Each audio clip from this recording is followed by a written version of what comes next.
전남 진도군 관매도 인근 해상에서 여객선이 조난 신고가 접수가 돼 해경이 현재 구조에 나섰습니다. 이 세월호가 침몰이 임박했다 이런 소식이 들려오고 있습니다.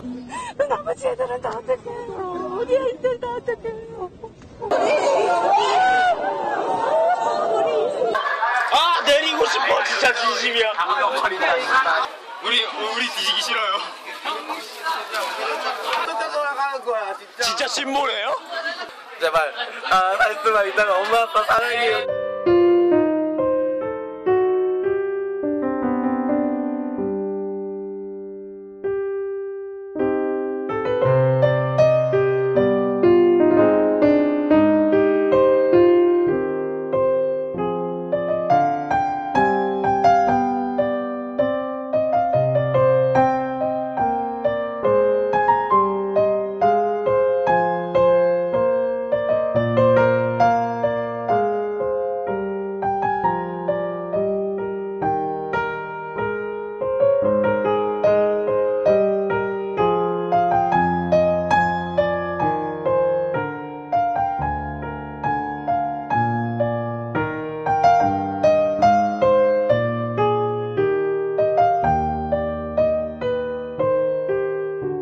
저 세월호 선체가 그 뻘에 박혀 있는 게 상당히 깊이 박혀 있기 때문에 네. 부서지지 않은 상태에서 그 뻘에서 빼내는 작업이 제일 힘든데 네. 3년을 기다리다가 네. 지금 박근혜 대통령 검찰 조사 받고 대통령 선거 시기 들어가는 네. 이 절체절명의 시기에 공교롭게도 이때 딱 들어올려질까요? 이제 정치부 기자들 사이에서는 지금 왜 세월호 인양을 물론 하루라도 빨리 하고 싶죠. 회의죠. 네, 빨리 하루라도 빨리 했어야 됐죠. 예. 했어야 됐는데 이제 이렇게 박근혜 전 대통령이 탄핵되고 나서 얼마 안 있다가 세월호 인양 얘기가 급부상했거든요. 그렇죠. 이 대단히 정치적인 아하. 거 아니냐라고 보고 있는 것이고요. 충분히 가죠. 그렇습니다. 충분히 그 전에도 얼마든지 할 수 있었던 것을 안 하고 있었던 것은 아니냐라는 비판적 의혹 제기도 나오는 것이 사실입니다. 그 미수습자 가족들은 정말 팽목항에서 하루라도 어머님들께서 잠을 제대로 주무셨겠습니까? 예. 그래서 제가 보기에는 이렇게 뭐 쉽게라고 얘기하면 그 전문가들이 굉장히 그 비판적으로 보시겠지만 사흘 동안 이렇게 좋은 날씨가 3년간 단 하루도 없었다는 건가라는 의혹 제기도 할 수 있을 만큼 예. 대단히 급격하게 급진적으로 진행이 되는 거 아닌가 이런 생각도 좀 듭니다. 예. 오늘 아침 팽목항에 7시에 도착을 한 가족들이 동거차도로 올라가서 동거차도에 도착한 시간이 오전 9시 30분경이고요. 그때부터 이제 작업하는 그 바지선들을 쭉 보고 있었는데요. 그 가족들에게 저희가 이제 질문을 좀 했어요. 심경이 어떠시냐 그랬더니 아무 말도 하고 싶지 않고 우리는 빨리 미수습자 가족이 우선이다. 미수습자가 우선이다. 그리고 제일 중요한 것은 세월호가 선체가 올려지면 그것으로 다 끝나는 것이 아니라 그때부터 제대로 된 진상규명의 시작이죠. 돼야 되는 것이다. 그 시작이라는 얘기를 또 세월 가족들은 제일 싫어해요. 이제 다시 시작이다라는. 그러니까요. 지금 오늘 제일 많이 나온 얘기가 시계가 다시 2014년 4월 16일로 돌아가는 것이다. 그때부터 지금 다시 시작을 하는 것이다. 이제 이런 얘기들을 하는데요. 특히 이제 어떤 것이 떨어져 있을지 모르기 때문에 미수습자와 관련된 그 증거 혹은 자료들을 찾기 위해서는 그 주변을 다 수색을 꼼꼼하게 해야 된다. 이런 얘기도 지금 나오고 있습니다. 예. 양 변호사님. 방금 장윤선 기자도 말씀했지만 정치권에서 무슨 결정적인 특히 이 정권에 불리한 일이 있으면 꼭 연예인들이 마약을 해요. 그러게요. 예. 그리고 이제 그것이 그때 당시에는 우연의 일치인지 봤더니 나중에 세월이 지나서 보면 일정하게 정략적으로 조작된. 그렇죠. 기획인 것 같은. 기획된. 예.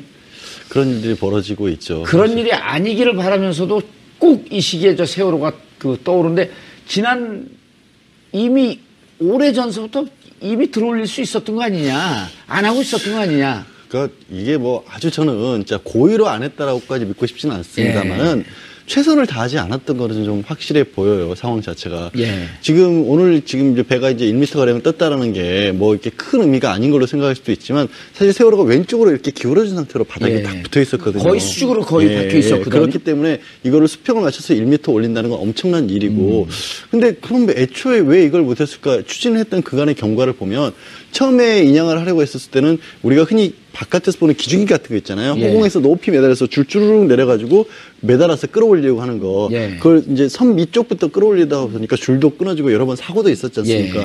애초에 방법 자체가 좀 부실해 보였어요. 그래서 마지못해 지난해 가을쯤에 그걸 결국 포기를 하고 지금 오늘 시도한 것처럼 이제 배에서 직접적으로 케이블을 내려서 밑에 빔 깔고 거기 66개 케이블 연결해서 들어올리는 작업을 했는데 그럼 왜 이제야 하냐고요. 왜 이제야. 그리고 이게 처음에 애초에 지금 하고 있는 곳을 선정하는 이런 문제 같은 경우도 다른 것보다 저는 공무 일을 국가적인 어떤 사업을 할 때 요즘도 아시죠? 가장 큰 기준이 뭔지. 제일 싼데. 제일 싼데. 그냥 하도급 주는 방식으로 해가지고 제일 싼 데를 찾다 보니까 지금 검증이 안 된 거를 선정을 했던 것도 이유가 있지 않을까. 그러니까 예. 그런 여러 가지 것들이 겹쳐서 저는 고의라고 보진 않는데 열심히 최선을 다해서 하려고 하진 않았다. 그런 흔적은 잘 안 보인다. 그렇게 안 보인다. 그리고 말씀하신 것처럼 하필이면 대통령 탄핵되는 이 시점이 되니까 부랴부랴 나서는 것 같은 인상을 지울 수가 없잖아요. 예. 왜 이렇게 자꾸 국민들로 하여금 못 믿게 만드냐고요. 차 교수님, 네. 팽목항 다녀와 보셨어요? 저는 못 가봤습니다. 네. 부산에서 가려면 좀 멀어요, 멀기는.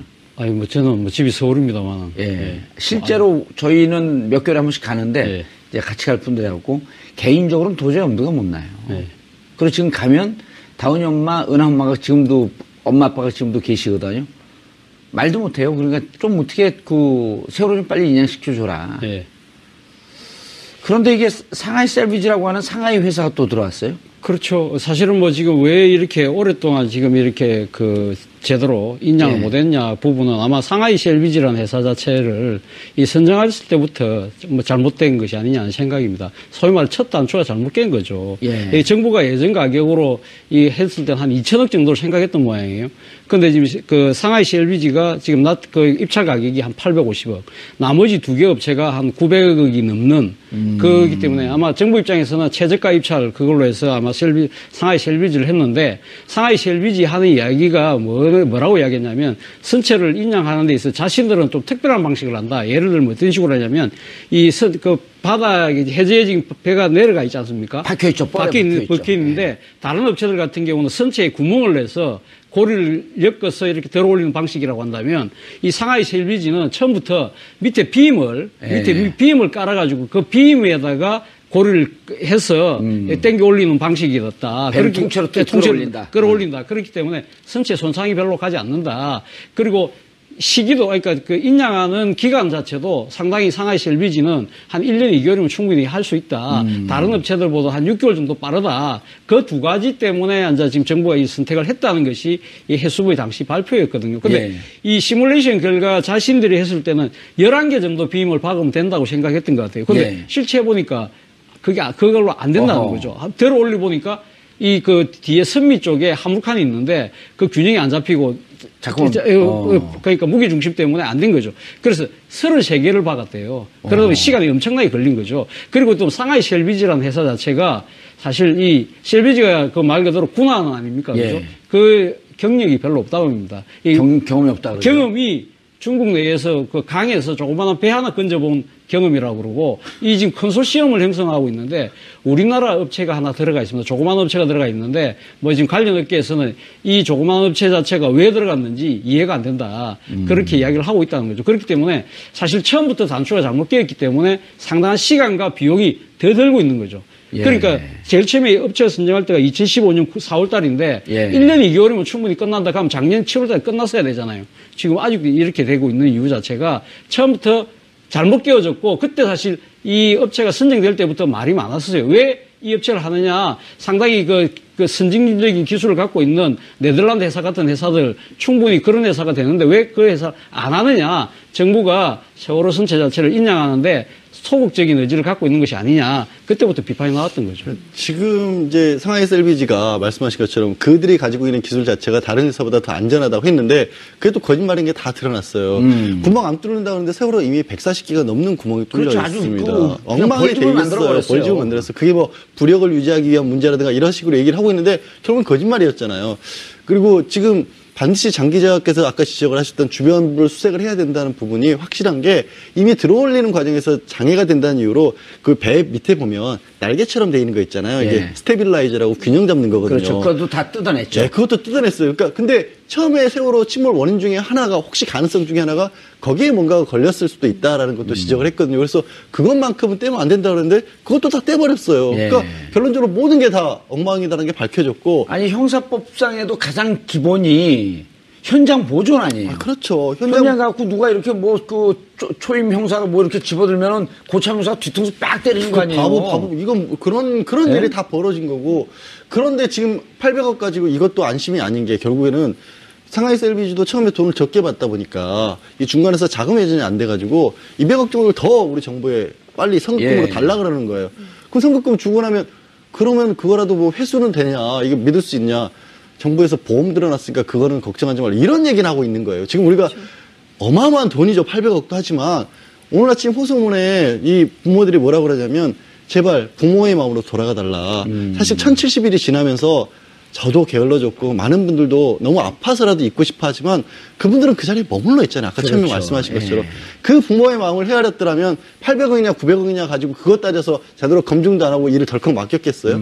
그러니까 정말 잘못한 일이죠. 처음부터. 애시당초 박근혜 정부 이제 초반에 이제 세월호 참사가 있었던 건데 이 사고 자체를 없는 것으로 혹은 정치적으로 그냥 국민들이 없었던 것으로 그렇지만 국민들은 세월호를 계기로 해서 많은 지적을 했던 것이 바로 국가란 무엇인가. 라는 논쟁 아니었습니까? 그 유시민 책 광고해 주네 벼랑을. 아 그런가요? 그러니까 이제 이게 나라냐, 국가란 무엇인가 네. 이런 논쟁이 계속 오다가 이번에 촛불 집회에서까지도 그 논쟁이 지금까지 이어지고 있는 것이거든요. 그러니까 그 박근혜 정부에서는 의도적으로 폄훼하고 없는 사건으로 만들려고 했지만 세월호 가족들이 끊임없이 이 문제에 대해서 정말 질서 있게 싸웠기 때문에 오늘날까지 진실 규명을 위한 노력이 계속 갈 수밖에 없는 거다 이런 생각이 저는 좀 듭니다. 예. 차 교수님, 네. 이게 이제 보면은 지금 박근혜 대통령, 많은 분들이 이제 그런 얘기들을 하는데 박근혜 대통령의 탄핵의 시작과 끝이 결국은 세월호가 있었다. 그렇죠. 네. 그러니까 2014년 4월 16일 그 세월호 참사가 터지고 정부에서는 가리려고 급급했고 문화예술인들은 이것을 알리려고 하면서 문화예술인들 블랙리스트라고 하는 게 나왔고 그렇죠. 블랙리스트에 대한 저항을 하니까 문체부 고위공무원들 강제 해임하면서 예, 직권남용으로 지금 그 김기춘 그다음에 조윤선 이분들이 이제 감옥에 들어가 있고 그럼 뭔가 가리려고 했단 말이에요 계속 이걸 우리가 정말 그 무능하게 대응을 못해서 참사가 났는데 잘못했습니다. 그리고 빨리 진실을 밝히겠습니다. 이러기에는 뭔가 석연치 않은 구석이 있었다라고 하는 의혹을 계속 가질 수밖에 그렇죠. 없었던 거 아닌가요? 제가 기억으로 작년 연말로 기억하는데 SBS 그것이 알고 싶다 해서 지금 세월호 주로 다른 광고들을 그것이 알고 싶다. TBS에서 그것이 알고 싶다.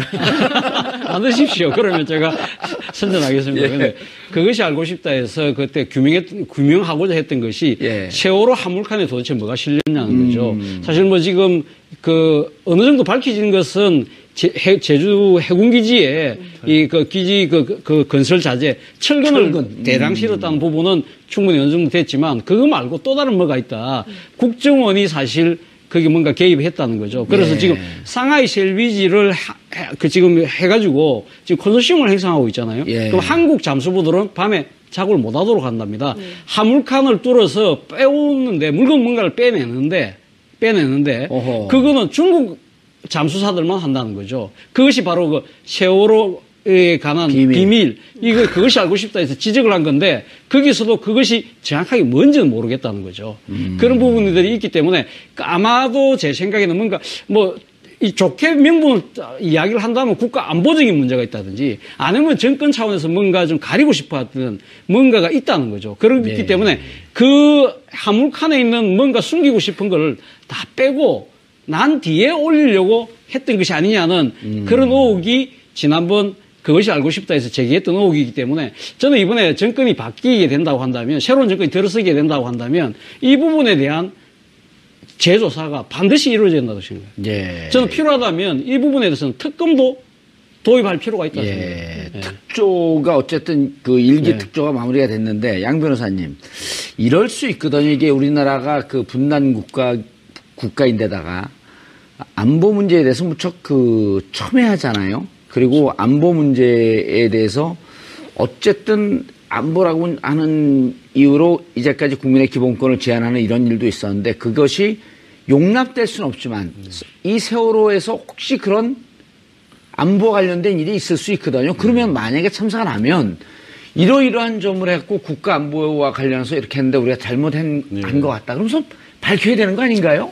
밝혀야죠. 저는 사실 세월호와 관련된 많은 의혹들은 사실이 아니라고 믿고 있어요. 믿고 싶어요. 근데 그런 걸 자꾸 유도를 해내는 거거든요. 유도라는 것보다 불러일으켜요. 자꾸만 정부가. 왜 이 세월호는 참사하게 되면 우선적으로 국정원에다 보고를 해야지? 왜 국정관리 선박이 되어야지? 이런 의혹을 계속 제기했는데 못 밝혀냈잖아요. 해명이 없으니까요. 그리고 이런 거 있으면 안보라고 하는 게 우리가 꼭 북한에서 뭘 쳐들어오는 거 이걸 막는 게 안보일까요? 국민의 생명과 재산과 안전을 보호하는 게 점점 넓은 의미의 안보지 않습니까? 그럼 멀쩡한 배가 가서 300명이 넘는 사람이 희생을 당했는데 우리 이제 탄핵 결정문에 보면 당시 박근혜 전 대통령이 제대로 활동을 못했던 부분을 지적을 하면서 대통령이란 사람이 해야 될 일에 대해서 실질적 효과가 있고 상징적 효과가 있다는 부분을 지적합니다. 뭐냐면 그런 위기 상황이 터졌을 때 대통령이 나와서 빨리 관련 부처들을 조율을 해주고 결정을 해줘야 신속하게 움직일 수 있다는 거고 두 번째가 사실 저 더 크다고 생각하는데 뭐냐면 대통령이 나와서 최선을 다하는 모습을 보여줘야 그런 상징성을 보일 때 국민들이 그렇죠. 거기에 위기 상황에서 믿고 안심하고 우리 생명을 안보를 맡길 수 있다는 거예요. 다들 다른 제품 광고 하나 하시니까 저도 광고 하나 할게요. 예전 명작 영화 라이언 일병 구하기 보셨죠? 스티븐 스필버가 만든 그 제작사예요? 아니 그 영화 보면 라이언 일병 하나 구하려고 소대원 전체가 희생을 당하잖아요. 하지만 국가가 너 하나가 위기에 빠져 있으면 국민 한 사람이 위기에 빠져 있으면 우리는 어떻게든 구하겠다는 걸 보여주면 그건 약간 아메리칸 국보인데. 하지만 어쨌든 세월호와 관련돼서도 그런 모습을 보여주면 우리 국민들이 정말 위급한 상황에 대통령이 나서서 자 우리가 위기 상황입니다. 여러분의 정말 최선을 다해 주십시오. 보여주면 믿고 맡길 수가 크게 안보를 이루는 길이죠. 그렇죠. 이진성, 김희수 두 분의 재판관이 보충 의견에서 밝힌 거죠. 17페이지에 걸쳐서 장장 그 얘기를 한 거 아니에요? 그 얘기를 한 거죠. 국가는 무엇이냐, 지도자는 무엇이냐를 그렇게 밝혀. 위기 상황에서 지도자를 찾는 건 아이들이 무슨 위험에 처했을 때 엄마 그러고 부르는 건 똑같은 거거든요. 그렇죠. 거기에 맞는 모습을 보여주지 않았기 때문에 말씀하신 것처럼 탄핵의 시작이 사실은 세월호였다고 보는 거죠. 장 기자님, 근데 지금도 이게 재밌는 게요. 네. 해수부가 탄핵 인양 작업이 지지부진하자마자 하는데 대통령이 파면되고 급물살 탔어요. 선고 5시간 만에 해수부에서 제일 먼저 나온 소식이에요. 기사들에게 인양 작업을 다시 시도한다고. 예, 맞아요. 탄핵 보느라고 시간을 늦췄다는 거예요? 그건 잘 모르겠는데요. 탄핵 안 되면 안 하려고 그랬던 거예요? 그러니까요. 그래서 해수부의 태도가 정말 웃겨요. 그러니까 지금 묘한데 박근혜 전 대통령 탄핵됐죠. 그리고 12일 날 삼성동 자택으로 돌아갔죠. 그리고 어제 조사 받았죠. 그다음에 이제 구속 얘기 나오는 시점인데 바로 세월호 선체 인양 얘기가 나오는 거예요. 그러니까 정치적으로 굉장히 미묘한 시점에 뭔가 우리는 보면 이제 큰 뉴스를 또 다른 뉴스로 덮는 이런 것에 그렇죠. 사건은 사건으로 덮는 것을 너무 많이 봐왔기 때문에 이제 이게 앞서 말씀드린 대로 그 신뢰의 문제인 것이죠. 그러니까 뭐냐면 이제 앞서 양지열 변호사님도 그 세월호 오늘 미수습자 가족들의 그 성명 말씀하셨는데 이런 얘기를 해요. 그 현장에 있는 모든 분들이 안전하게 상황이 잘 정리됐으면 좋겠다라는 메시지가 들어갑니다. 이게 무슨 얘기냐면 우리나라는 늘 피해를 당한 사람들이 또 다른 피해를 걱정하면서 자신들이 기술까지 배워가면서 배까지 사가지고 그 선체 인양하는 과정을 전부 감시를 하고 있는 거잖아요. 세월호 가족들이. 이제 그런 방식으로 국가의 역할이나 이런 것들이 없는 것이고 뉴스를 덮으면서 상황을 모면하려고 하는 이런 해수부의 태도 그리고 정부의 태도 이것에 대해서 끊임없이 의혹 제기를 하고 문제 제기를 하는 것이죠. 박근혜 전 대통령이 지금 이 순간까지도 세월호 7시간 뭐 했는지 아직도 안 밝히고 있어요. 아무것도 안 했으니까요. 아니 아무것도 안 했으면 나는 아무것도 안 했다라고 얘기를 해야 되는 것이죠. 이제는. 그럼 뭔가 했으니까요. 그럼 뭘 했다고 얘기를 해야죠. 예. 제가 해수부 출입 기자한테 들은 이야기인데 예. 그렇게 탄핵이 기각되지 않고 인용이 됐지 않습니까? 된 날 그렇게 급하게 서두를 이유는 정부 조직법 때문에 해수부 공무원들이 바짝 긴장했다는 거죠. 이 어차피 그러면 조기 선거에 의해서 새로운 정권이 들었으면 이번 그 세월호 특조위 구성하고 할 때 그 해수부가 상당히 소극적이고 어떻게 때는 방해까지 하는 그런 부분들이 있지 않습니까? 예. 그리고 또 지금 이 세월호 선체 인양 부분도 상당히 해방부죠, 해방부. 상당히 그런 이 지금 소극적인 태도들 이런 부분에 대해서 상당히 이제 많이 질타를 받고 있지 않습니까? 그래서 이번에 조기 대선이 된다고 한다면 정권이 교체될 가능성이 높다. 그러면 2008년과 같은 또 꼴이 날 수 있다. 2008년에 어떤 일이 있었습니까? 그때 작은 정부 한다면서 MB가 이명박 당시 대통령이 해수부를 해체해버렸지 않습니까? 그렇죠. 그렇기 때문에 이번에 새로 들어선 정부도 이번에 잘하면 해양수산부를 없앨 가능성이 있다. 그렇기 때문에 우리 조직이 살아남아야 된다. 그렇기 때문에 지금 분발하자. 그런 이야기들이 돌았다고 합니다. 그러니까 그 세월호 선처의 비밀이 없다고 할지라도 만에 하나 100만 번 양보해서 없다고 할지라도 지금 국가 공무원이라는 사람들이 그러한 꼼수를 쓰고 그러한 잔머리를 굴려야 될 때예요? 사실 뭐 그래서는 안 되죠. 잘못했죠? 저는 전한 것밖에 없는데. 아니 그런데 이제 또 지금 양 변호사님 보면 해수부는 그렇게 이제 뭐 4월 초에 확실히 인양을 하겠다 이렇게 발표하는데 또 인양 추진단은 그렇게 쉽게 되는 거 아니다 이게. 그렇죠. 그러니까 누구 말을 믿어야 되는 거예요 그러면은? 그렇게 쉽게 될 일이었으면 왜 이렇게까지 오래 걸렸겠어요? 1071기 넘도록. 그리고 이제 해수부에서는 오늘도 그랬어요. 시험 인양 성공을 했습니다. 다행히. 성공을 하면 바로 본인양이라도 들어갈 수 있다고 했는데 문제는 세월호를 꺼내는데 가장 우려하는 무서운 게 지금 진도역이 그 바깥의 파도도 문제지만 조류가 가장 빠른 데잖아요. 제일 센 데죠. 제일 센 데지 않습니까?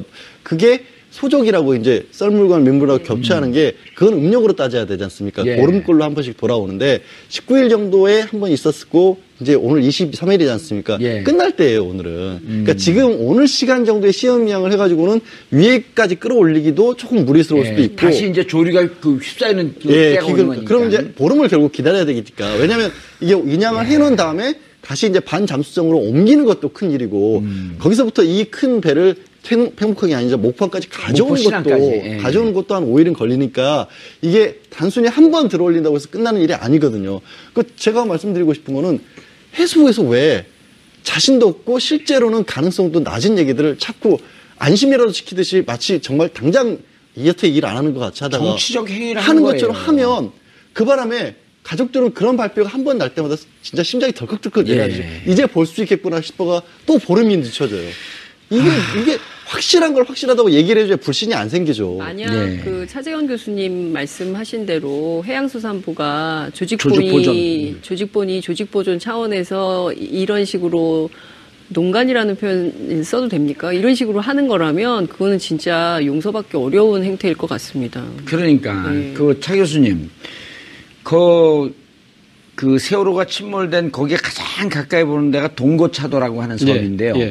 동고차도 섬 위에 바닷바람을 직접 맞으면서 가족들이 지금 거기에 가 있는 지가 2년이 됩니다. 오죽 정부를 믿지 못하면 가족들이 한 반이 들어서 일주일씩 가족들이 7, 8명 가족이 들어서 일주일 동안 만안경으로 그걸 내다보고 있고. 일지도 적고 있어요. 예? 일지도 적고 있고. 제대로 인양을 하는지.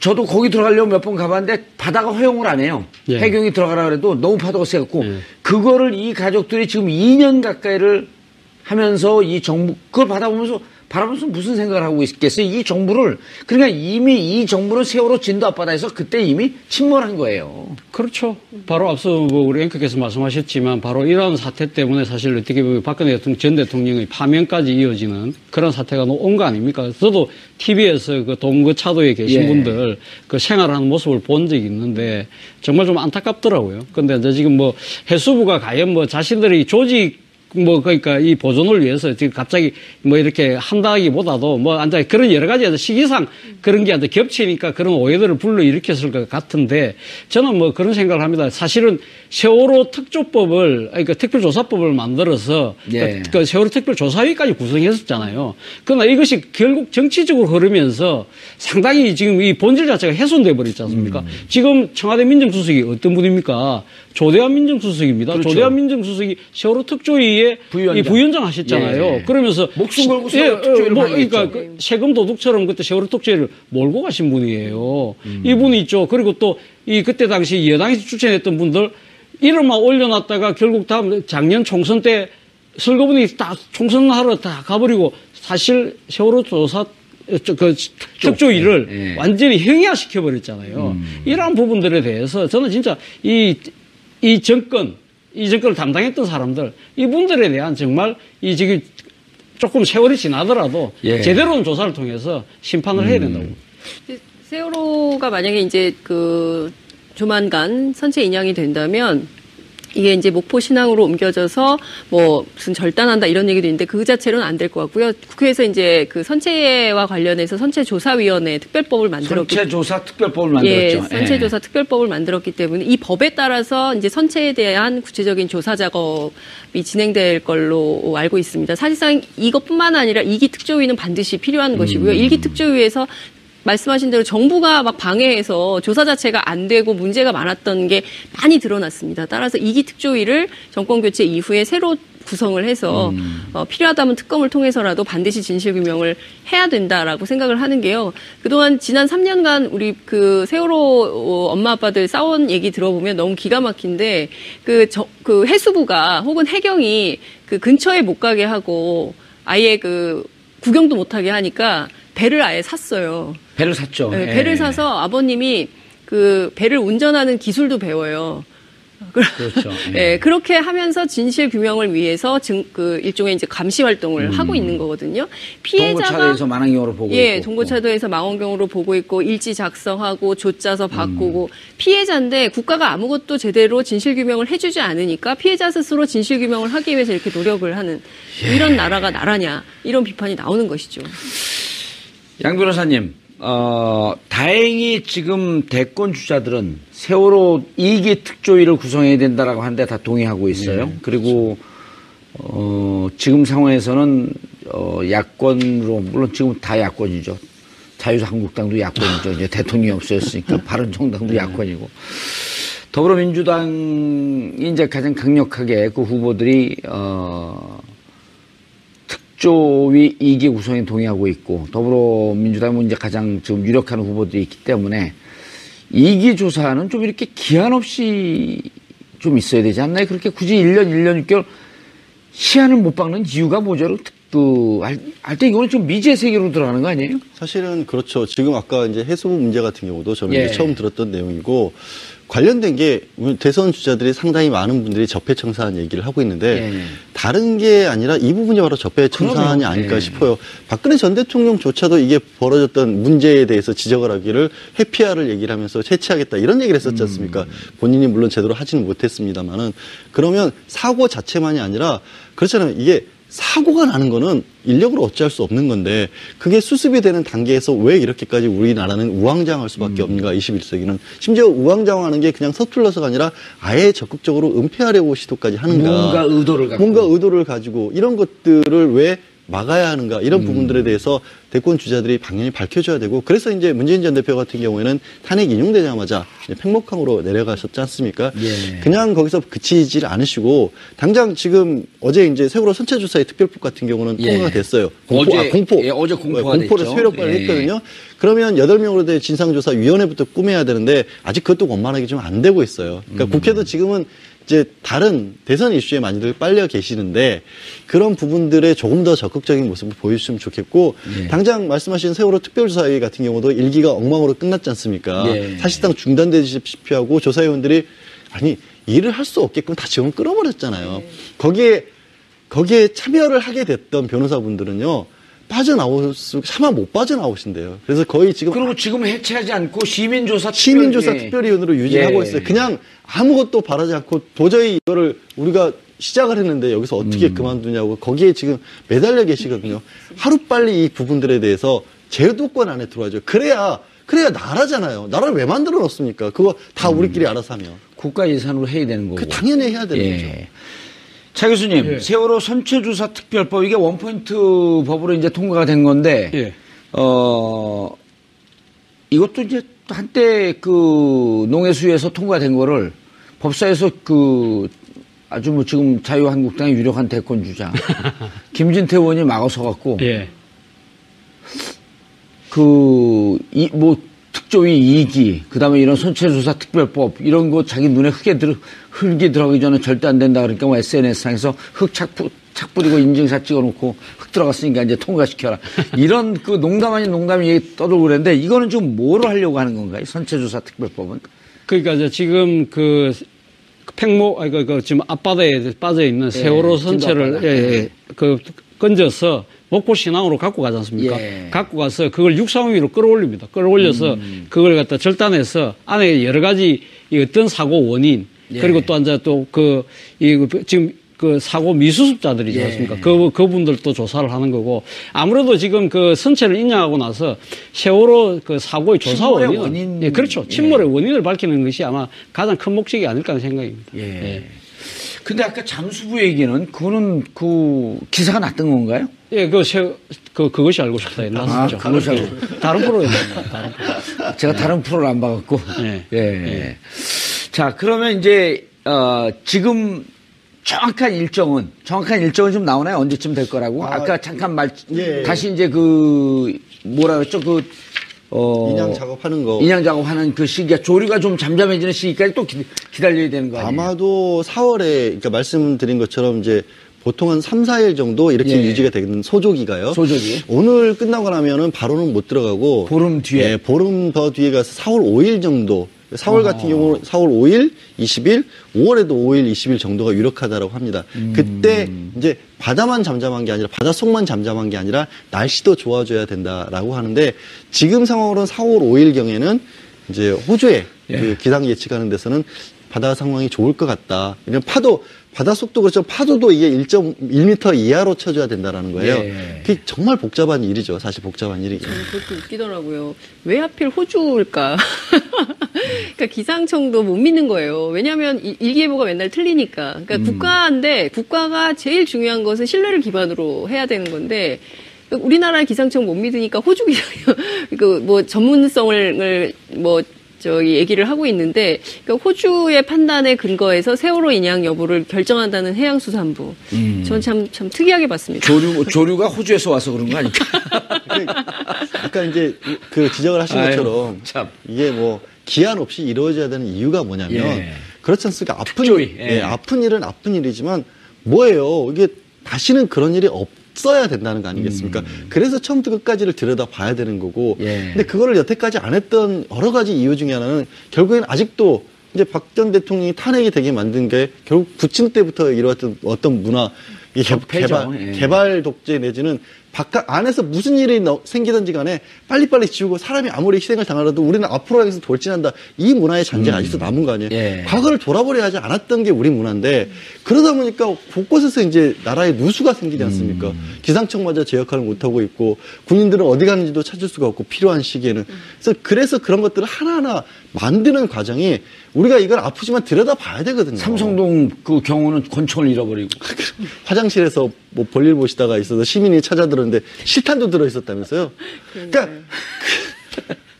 그런 거 하나하나가 다 우리는 국가가 시민이 이게 격발대나고 탕 쏘았으면 어떻게 할 뻔했어요. 그러니까 시스템으로 해결해야 될 문제가 시스템이 안 되니까 맨날 자원봉사하고 맨날 국민들이 무슨 일 터지면 성금 내고 맨날 나가서 자원봉사하다가 시민들이 희생당하고 언제까지 그럴 거예요. 그러니까 차 교수님, 이게 이제 그 특조위가 우리가 왜 자꾸만 기한 없는 특조위를 얘기를 하냐 하면 이런 거거든요. 진상규명 돼야 되잖아요. 그렇죠. 그 책임자 처벌은 어떻게 했으면 좋겠습니까? 라고 하는 게 특조위의 수치를 정확하게 알 거 아닙니까?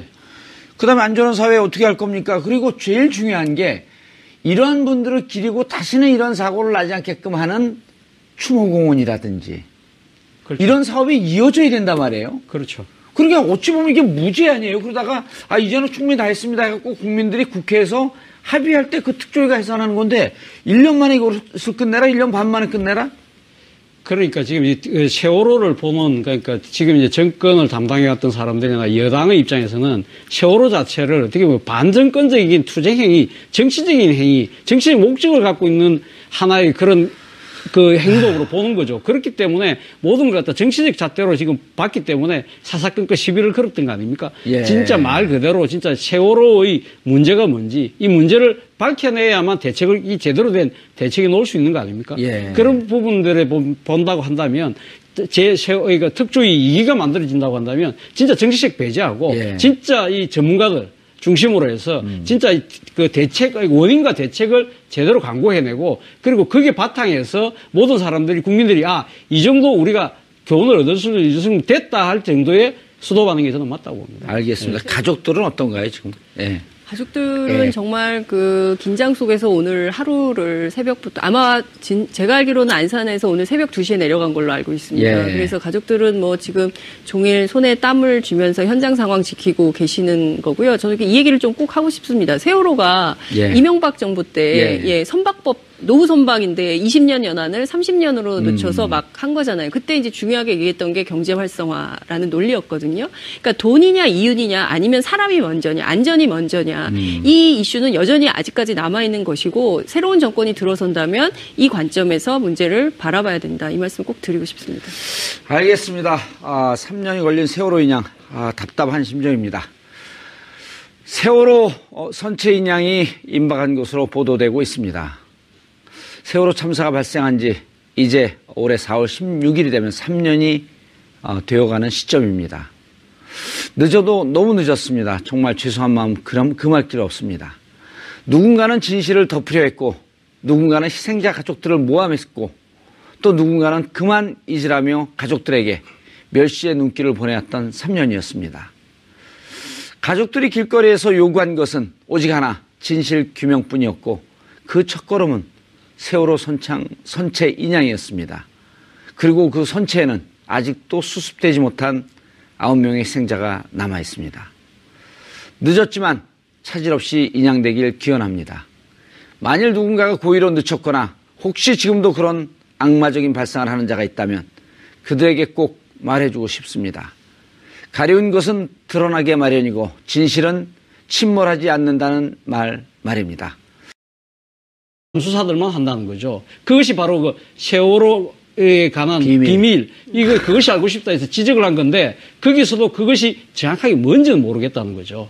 그런 부분들이 있기 때문에 아마도 제 생각에는 뭔가 이 좋게 명분을 이야기를 한다면 국가 안보적인 문제가 있다든지 아니면 정권 차원에서 뭔가 좀 가리고 싶어 하던 뭔가가 있다는 거죠. 그렇기 때문에 그 화물칸에 있는 뭔가 숨기고 싶은 걸 다 빼고 난 뒤에 올리려고 했던 것이 아니냐는 그런 의혹이 지난번 그것이 알고 싶다 해서 제기했던 의혹이기 때문에 저는 이번에 정권이 바뀌게 된다고 한다면 새로운 정권이 들어서게 된다고 한다면 이 부분에 대한 재조사가 반드시 이루어져야 된다고 생각해요. 예. 저는 필요하다면 이 부분에 대해서는 특검도 도입할 필요가 있다고 생각해요. 특조가 어쨌든 그 일기 특조가 마무리가 됐는데 양 변호사님 이럴 수 있거든요. 이게 우리나라가 그 분단 국가인데다가 안보 문제에 대해서 무척 첨예하잖아요. 그리고 안보 문제에 대해서 어쨌든 안보라고 하는 이유로 이제까지 국민의 기본권을 제한하는 이런 일도 있었는데 그것이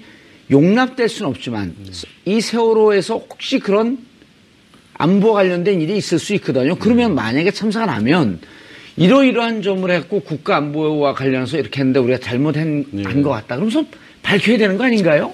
밝혀야죠. 저는 사실 세월호와 관련된 많은 의혹들은 사실이 아니라고 믿고 있어요. 믿고 싶어요.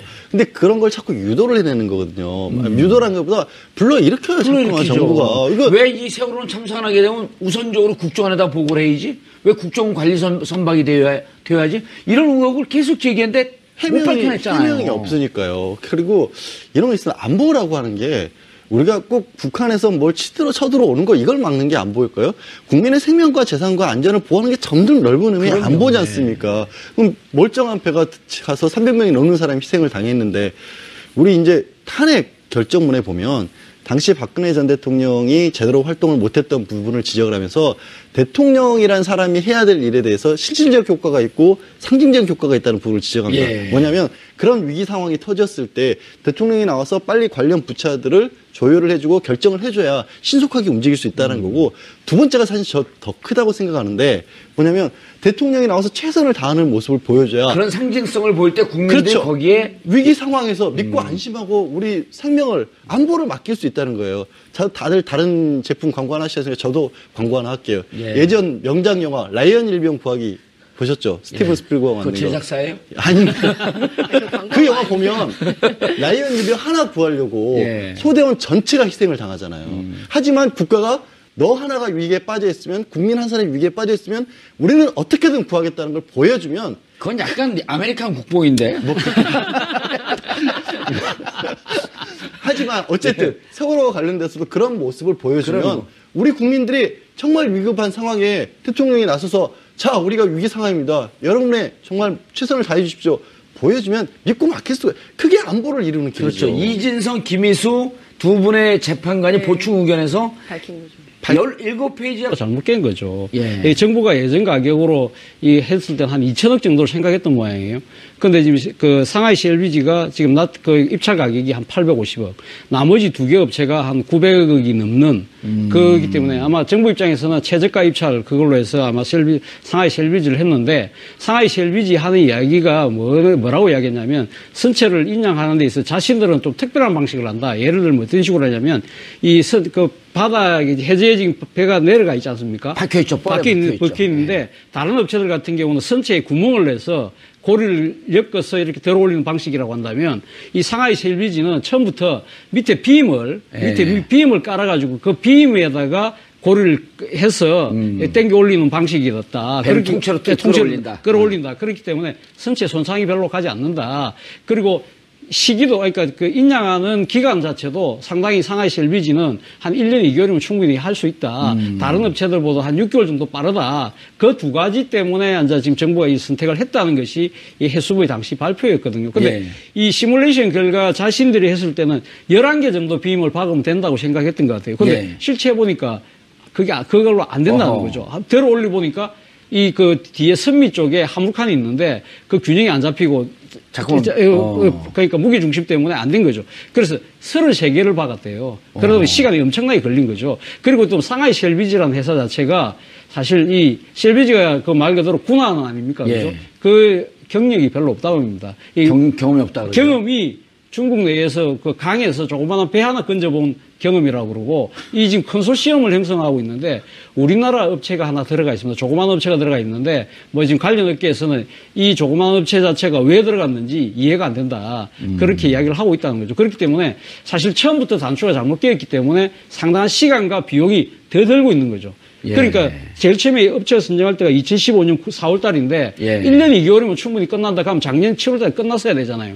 지금 아직도 이렇게 되고 있는 이유 자체가 처음부터 잘못 끼워졌고, 그때 사실 이 업체가 선정될 때부터 말이 많았어요. 왜 이 업체를 하느냐. 상당히 그 선진적인 기술을 갖고 있는 네덜란드 회사 같은 회사들 충분히 그런 회사가 되는데 왜 그 회사 안 하느냐. 정부가 세월호 선체 자체를 인양하는데 소극적인 의지를 갖고 있는 것이 아니냐. 그때부터 비판이 나왔던 거죠. 지금 이제 상하이시 LBG가 말씀하신 것처럼 그들이 가지고 있는 기술 자체가 다른 회사보다 더 안전하다고 했는데 그게 또 거짓말인 게 다 드러났어요. 구멍 안 뚫는다고 하는데 세월호 이미 140개가 넘는 구멍이 뚫려 있습니다. 엉망이 돼 있어요. 벌집을 만들었어요. 그게 뭐 부력을 유지하기 위한 문제라든가 이런 식으로 얘기를 하고 있는데 결국은 거짓말이었잖아요. 그리고 지금 반드시 장 기자께서 아까 지적을 하셨던 주변부를 수색을 해야 된다는 부분이 확실한 게, 이미 들어올리는 과정에서 장애가 된다는 이유로 그 배 밑에 보면 날개처럼 돼 있는 거 있잖아요. 이게 스테빌라이저라고 균형 잡는 거거든요. 그렇죠. 그것도 다 뜯어냈죠. 네, 그것도 뜯어냈어요. 그러니까 근데 처음에 세월호 침몰 원인 중에 하나가, 혹시 가능성 중에 하나가 거기에 뭔가가 걸렸을 수도 있다라는 것도 지적을 했거든요. 그래서 그것만큼은 떼면 안 된다 그러는데 그것도 다 떼버렸어요. 그러니까 결론적으로 모든 게 다 엉망이라는 게 밝혀졌고. 아니, 형사법상에도 가장 기본이 현장 보존 아니에요. 그렇죠. 현장 갖고 누가 이렇게 초임 형사가 이렇게 집어들면은 곧해요. 이제 다시 시작이다라는. 그러니까요. 지금 오늘 제일 많이 나온 얘기가 시계가 다시 2014년 4월 16일. 16일로 돌아간 것이다. 그때부터 지금 다시 시작을 하는 것이다. 이제 이런 얘기들을 하는데요. 특히 이제 어떤 것이 떨어져 있을지 모르기 때문에 미수수자와 관련된 그 증거 혹은 자료들을 찾기 위해서는 그 주변을 다 수색을 꼼꼼하게 해야 된다. 이런 예. 얘기가 지금 나오고 있습니다. 예. 양 변호사님, 그 방금 그 장윤선 기자도 말씀했지만 정치권에서 무슨 결정적인 특히 이 정권에 불리한 일이 있으면 꼭 연예인들이 마약을 해요. 그러게요. 예. 그리고 이제 그것이 그때 당시에는 우연의 일치인지 봤더니 네. 나중에 세월이 지나서 보면 일정하게 정략적으로 조작된 그렇죠. 기획인 것 같은. 기획된 예. 예? 그런 일들이 벌어지고 있죠. 그런 사실. 일이 아니기를 바라면서도 꼭 이 시기에 저 세월호가 그 떠오르는데 이미 오래 전서부터 이미 들어올릴 수 있었던 거 아니냐. 안 하고 있었던 거 아니냐. 그러니까 이게 뭐 아주 저는 진짜 고의로 안 했다라고까지 믿고 싶지는 않습니다만은 예. 최선을 다하지 않았던 거는 좀 확실해 보여요. 상황 자체가. 예. 지금 오늘 지금 이제 배가 이제 1m가량 떴다라는 게 뭐 이렇게 큰 의미가 아닌 걸로 생각할 수도 있지만 사실 세월호가 왼쪽으로 이렇게 기울어진 상태로 바닥에 예. 딱 붙어 있었거든요. 거의 수직으로 거의 박혀 있었거든요. 그렇기 때문에 이거를 수평을 맞춰서 1m 올린다는 건 엄청난 일이고. 근데 그럼 애초에 왜 이걸 못했을까? 추진했던 그간의 경과를 보면 처음에 인양을 하려고 했었을 때는 우리가 흔히 바깥에서 보는 기중기 같은 거 있잖아요. 예. 허공에서 높이 매달려서 줄주르륵 내려가지고 매달아서 끌어올리려고 하는 거. 예. 그걸 이제 섬 밑쪽부터 끌어올리다 보니까 줄도 끊어지고 여러 번 사고도 있었지 않습니까? 예. 애초에 방법 자체가 좀 부실해 보였어요. 그래서 마지못해 지난해 가을쯤에 그걸 결국 포기를 하고 지금 오늘 시도한 것처럼 이제 배에서 직접적으로 케이블을 내려서 밑에 빔 깔고 거기 66개 케이블 연결해서 들어올리는 작업을 했는데 그럼 왜 이제야 하냐고요. 왜 이제야. 그리고 이게 처음에 애초에 지금 하고 있는 곳을 선정하는 이런 문제 같은 경우도 다른 것보다 저는 일을 국가적인 어떤 사업을 할 때 요즘도 아시죠? 가장 큰 기준이 뭔지. 제일 싼데. 제일 싼데. 그냥 하도급 주는 방식으로 해가지고 제일 싼 데를 찾다 보니까 지금 검증이 안 된 거를 선정을 했던 것도 이유가 있지 않을까. 그러니까 예. 그런 여러 가지 것들이 겹쳐서 저는 고의라고 보진 않는데 열심히 최선을 다해서 하려고 하진 않았다. 그런 흔적은 잘 안 보인다. 그렇게 안 보인다. 그리고 말씀하신 것처럼 하필이면 대통령 탄핵되는 이 시점이 되니까 부랴부랴 나서는 것 같은 인상을 지울 수가 없잖아요. 네. 왜 이렇게 자꾸 국민들로 하여금 못 믿게 만드냐고요. 차 교수님, 네. 팽목항 다녀와 보셨어요? 저는 못 가봤습니다. 네. 부산에서 가려면 좀 멀어요, 멀기는. 아니, 뭐, 저는 뭐 집이 서울입니다만. 예. 네. 실제로 저희는 몇 개월에 한 번씩 가는데 네. 이제 같이 갈 분들 해갖고 개인적으로는 도저히 엄두가 못 나요. 네. 그리고 지금 가면 다운이 엄마, 은하 엄마가 지금도 엄마 아빠가 지금도 계시거든요. 말도 못해요. 그러니까 좀 어떻게 그 세월호 좀 빨리 인양시켜줘라. 네.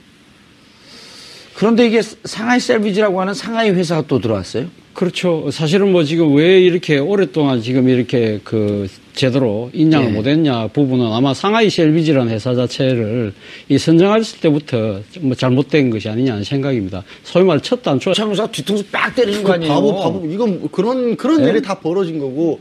그런데 지금 800억 가지고 이것도 안심이 아닌 게 결국에는 상하이 셀비지도 처음에 돈을 적게 받다 보니까 이 중간에서 자금 회전이 안 돼가지고 200억 정도를 더 우리 정부에 빨리 선급금으로 예. 달라 그러는 거예요. 그럼 선급금 주고 나면 그러면 그거라도 뭐 회수는 되냐? 이거 믿을 수 있냐?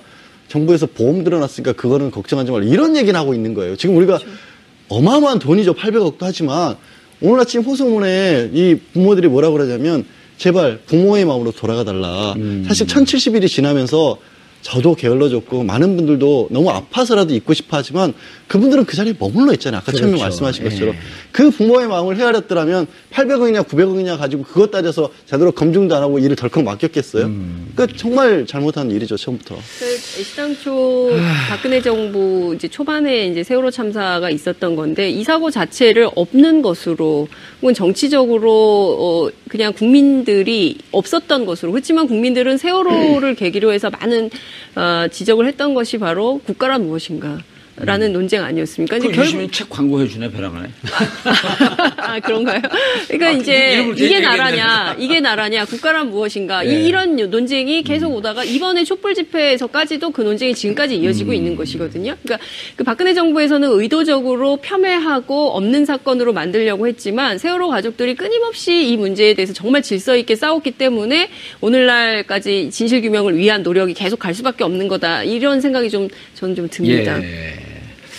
차 교수님, 이게 이제 보면은 지금 박근혜 대통령, 많은 분들이 이제 그런 얘기들을 하는데 박근혜 대통령의 탄핵의 시작과 끝이 결국은 세월호가 있었다. 그렇죠. 그러니까 2014년 4월 16일 그 세월호 참사가 터지고 정부에서는 가리려고 급급했고 문화예술인들은 이것을 알리려고 하면서 문화예술인들 블랙리스트라고 하는 게 나왔고 그렇죠. 블랙리스트에 대한 저항을 하니까 문체부 고위공무원들 강제 해임하면서 직권남용으로 지금 그 김기춘 그다음에 조윤선 이분들이 이제 감옥에 들어가 있고 그럼 뭔가 가리려고 그랬단 말이에요, 계속. 이걸 우리가 정말 그 무능하게 대응을 못해서 참사가 났는데 잘못했습니다. 그리고 빨리 진실을 밝히겠습니다. 이러기에는 뭔가 석연치 않은 구석이 있었다? 라고 하는 의혹을 계속 가질 수밖에 없었던 거 아닌가요? 제가 기억으로 작년 연말로 기억하는데 SBS 그것이 알고 싶다 해서 지금 세월호 주로 다른 광고들을 예시들이 아니 그것이 알고 싶다 TBS에서 그것이 알고 싶다 만드십시오. 그러면 제가 선전하겠습니다. 근데 그것이 알고 싶다 해서 그때 규명하고자 했던 것이 세월호 화물칸에 도대체 뭐가 실렸냐는 거죠. 사실 뭐 지금 어느 정도 밝혀진 것은 제주 해군기지에 기지 건설 자재 철근을 대량 실었다는 부분은 충분히 어느 정도 됐지만 그거 말고 또 다른 뭐가 있다. 국정원이 사실 거기 뭔가 개입했다는 거죠. 그래서 지금 상하이 셀비지를 지금 해가지고 지금 컨소시엄을 형성하고 있잖아요. 그럼 한국 잠수부들은 밤에 작업을 못 하도록 한답니다. 화물칸을 뚫어서 빼오는데 물건 뭔가를 빼내는데 그거는 중국 전남 진도군 관매도 인근 해상에서 여객선이 조난 신고가 접수가 돼 해경이 현재 구조에 나섰습니다. 이 세월호가 침몰이 임박했다 이런 소식이 들려오고 있습니다. 나머지 애들은 다 어떡해요. 우리 애들 다 어떡해요. 내리고 싶어 진짜 진심이야. 우리 뒤지기 싫어요. 어떻게 돌아가는 거야 진짜. 진짜 신모래요? 제발 말씀만 있다가 엄마 아빠 사랑해요.